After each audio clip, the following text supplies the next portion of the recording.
And now we're going to talk about our giving campaign for 2017, Imagine, and I'm going to turn it over to two wonderful human beings, Monique Thomas, a parishioner, and Jim LaDuha, our Senior Director of Development and Giving. Please warmly welcome them.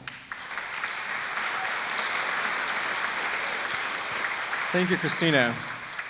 One of the neat parts about our annual giving campaign each year is that we get to hear from parishioners. We get to hear from some of you. And I'm really delighted and happy to welcome Monique here with me today. So I'm just going to jump right on in, Monique. Monique, can you share with us a little, how did you come to find All Saints? Well, I think like most people here, my spiritual journey has been quite the journey. I was born into a Southern Baptist family, and at 16, I was baptized and confirmed Catholic.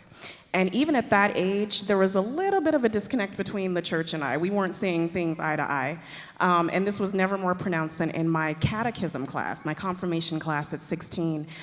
Poor, patient Father Chuck, poor man, he had the patience of a saint. I will never forget the look on his face. He would cringe every time I would raise my hand in catechism class, because I was that child. And so I always had questions. And I would ask questions like, what do y'all have against gay people anyway?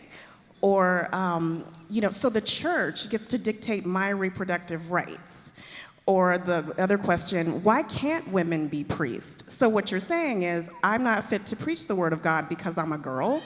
So these are the questions that I was asking, and needless to say, I left the church. Surprise, surprise, surprise to no one. I did leave the church, and I found my way to All Saints. Wow, and you've been here now for 8 years at All Saints. Share with us a little, what have you been involved with? What are you doing here at All Saints? Well, I'm involved in a lot of different areas, but the ministry that I'm closest to is Colors, which is our racial justice ministry. And I've been involved in that. I'm the co-chair of that ministry. And can you tell us a little bit what happened through Colors just this past April? Absolutely. So members of Colors wrote a racial justice resolution earlier this year. In April of this year, that resolution was adopted by the vestry. Congratulations. Thank you. Thank you.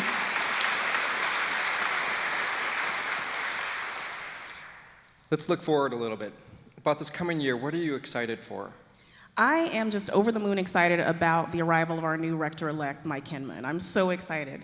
The work that he's done with racial justice, I think he has the leadership and vision to really help us push our resolution forward. Absolutely. It's really an exciting time for all of us to be here at All Saints. And thank you so much for your leadership on the racial justice resolution. And finally, why do you give? Why do you support All Saints Church with your annual pledge? Well, as we say here at All Saints, we put our faith into action. And as you look around at all the incredible nonprofits, whether it's Young and Healthy, Union Station Homeless Services, there are so many nonprofits that were started right here at All Saints and are still supported by All Saints, not to mention all of our incredible ministries. So when I pledge, I feel like that my contribution is helping to improve the lives of so many people in our community. Monique, thank you. I so value your friendship, your leadership here at All Saints Church, and of course your generosity. Thank you so much for being here. Thank you.